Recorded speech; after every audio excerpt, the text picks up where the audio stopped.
5 दिनों तक तलाश करने के बाद समंदर में पनडुब्बी का मलबा मिला। टाइटन पनडुब्बी के लापता होने के बाद से ही पूरी दुनिया में लोग उसमें सवार 5 लोगों की सलामती की दुआ कर रहे थे। पनडुब्बी 18 जून को टाइटैनिक जहाज का मलबा दिखाने के लिए कनाडा के न्यू फाउंडलैंड से रवाना हुई थी। लेकिन अमेरिकी कोस्ट गार्ड के मुताबिक समंदर में उतरने के कुछ देर बाद ही टाइटन पनडुब्बी में तेज धमाका हुआ था, जिससे उसमें सवार सभी 5 लोगों की मौत हो गई। ये पनडुब्बी 18 जून को कनाडा के न्यू फाउंडलैंड से रवाना हुई थी, लेकिन समंदर में उतरने के 2 घंटे बाद ही उसका संपर्क अपने जहाज से टूट गया। जैसे ये खबर सामने आई, अमेरिका और कनाडा की रेस्क्यू टीमों ने अटलांटिक महासागर में सबसे बड़ा अभियान शुरू कर दिया। बाद में ब्रिटेन और फ्रांस की नौसेना भी इस अभियान से जुड़ गई, लेकिन 5 दिनों तक समंदर में चप्पे चप्पे की तलाशी के बाद उन्हें टाइटन पनडुब्बी का मलबा टाइटैनिक जहाज के मलबे के नजदीक मिला। टाइटैनिक जहाज का मलबा कनाडा के न्यू फाउंडलैंड से 644 किलोमीटर दक्षिण में है और टाइटन पनडुब्बी का मलबा मिलते ही उसमें सवार सभी लोगों के मिलने की संभावना भी खत्म हो गई। अमेरिकी कोस्ट गार्ड के मुताबिक पनडुब्बी में भारी दबाव के बाद हुए धमाके की वजह से यह हादसा हुआ, जिसमें टाइटन पनडुब्बी में बैठकर टाइटैनिक जहाज का मलबा देखने गए 5 लोग अपनी जान गंवा बैठे। रेस्क्यू ऑपरेशन को खत्म करने के बाद अमेरिकी कोस्ट गार्ड के अधिकारियों ने इस हादसे में मारे गए सभी लोगों को श्रद्धांजलि दी। I offer my deepest condolences to the families. Titan पनडुब्बी में 5 लोग सवार थे, जिनमें ब्रिटेन के कारोबारी हैमिश हार्डिंग भी थे, जो एयरक्राफ्ट कंपनी एक्शन एविएशन के चेयरमैन थे। उनके साथ पाकिस्तान के सबसे अमीर कारोबारी शहजादा दाऊद और उनके बेटे सुलेमान भी इस पनडुब्बी में सवार थे। इनके अलावा फ्रांस की नौसेना के अधिकारी पॉल हेनरी और टाइटन पनडुब्बी बनाने वाली कंपनी ओशन गेट के सीईओ स्टॉकटन रश भी इसमें मौजूद थे।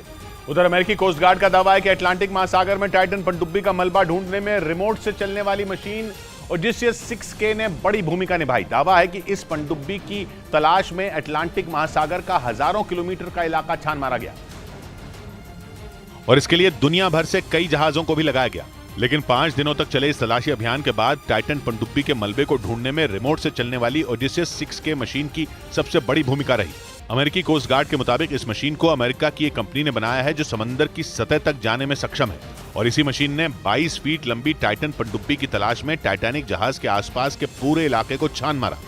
दावा है कि काफी तलाशी के बाद ओडिसियस 6K मशीन को टाइटैनिक जहाज के नजदीक ही टाइटन पनडुब्बी का मलबा मिला। इस बीच अमेरिकी नौसेना ने दावा किया कि उसके खुफिया हथियार ने टाइटन पनडुब्बी में हुए धमाके की आवाज सबसे पहले सुनी थी।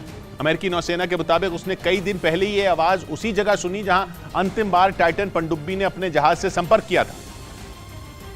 और इसके लिए अमेरिकी नौसेना ने एक ऐसे खुफिया उपकरण का इस्तेमाल किया जो समंदर की गहराइयों में किसी भी आवाज को आसानी से सुन सकता है। दावा है कि 18 जून यानी जिस दिन टाइटन पनडुब्बी 5 लोगों को लेकर टाइटैनिक जहाज का मलबा दिखाने के लिए रवाना हुई थी, उसी दिन अमेरिकी नौसेना ने अटलांटिक महासागर में धमाके की आवाज सुनी थी। लेकिन खबर है कि वो बिना सबूत किसी नतीजे पर पहुंचना नहीं चाहती थी। इसी वजह से अमेरिकी नौसेना ने ये बात छिपा कर रखी। मीडिया रिपोर्ट के मुताबिक अमेरिकी नौसेना ने जिस खुफिया उपकरण से धमाके की आवाज सुनी थी, उसका इस्तेमाल दुश्मन की पनडुब्बियों पर नजर रखने के लिए किया जाता है। वहीं टाइटन पनडुब्बी हादसे के बाद सोशल मीडिया पर यह चर्चा शुरू हो गई कि इस घटना की भविष्यवाणी 14 साल पहले ही कर दी गई थी।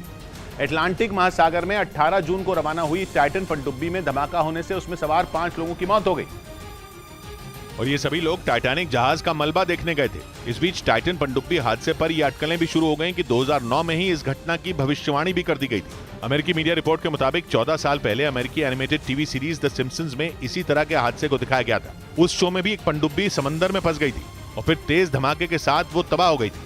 दावा है कि इससे पहले भी इस सीरीज में दिखाई गई कुछ घटनाएं सच साबित हुई हैं। खास बात यह कि इस सीरीज को बनाने वाली टीम के एक सदस्य पिछले साल टाइटन पनडुब्बी में ही सवार होकर टाइटैनिक जहाज का मलबा देखने गए थे। इस बीच अमेरिकी मीडिया का दावा है कि टाइटन पनडुब्बी को बनाने वाली कंपनी पर 5 साल पहले सुरक्षा मानकों को न मानने का आरोप भी लगा था। यह पनडुब्बी लोगों को टाइटैनिक जहाज का मलबा दिखाने गई थी, लेकिन टाइटन पनडुब्बी में धमाका होने से उन सभी की मौत हो गई। इस बीच अमेरिकी मीडिया का दावा है कि टाइटन पनडुब्बी को बनाने वाली कंपनी ओशन गेट पर 2018 में सुरक्षा मानकों को न मानने का आरोप लगा था। हैरानी की बात यह कि आरोप लगाने वाला ओशन गेट कंपनी का ही एक कर्मचारी था, जिसने 5 साल पहले टाइटन पनडुब्बी में कई खामियों का पता लगाकर अपनी कंपनी को आगाह किया। लेकिन अमेरिकी मीडिया के मुताबिक उसकी सलाह को मानने के बजाय उसे कंपनी से ही निकाल दिया गया था। बाद में उसने पुलिस से इसकी शिकायत भी की थी। अमेरिकी मीडिया का आरोप है कि टाइटन पनडुब्बी में उन खामियों को दूर नहीं किया गया, जिसकी वजह से अटलांटिक महासागर में यह पनडुब्बी हादसे का शिकार हो गई।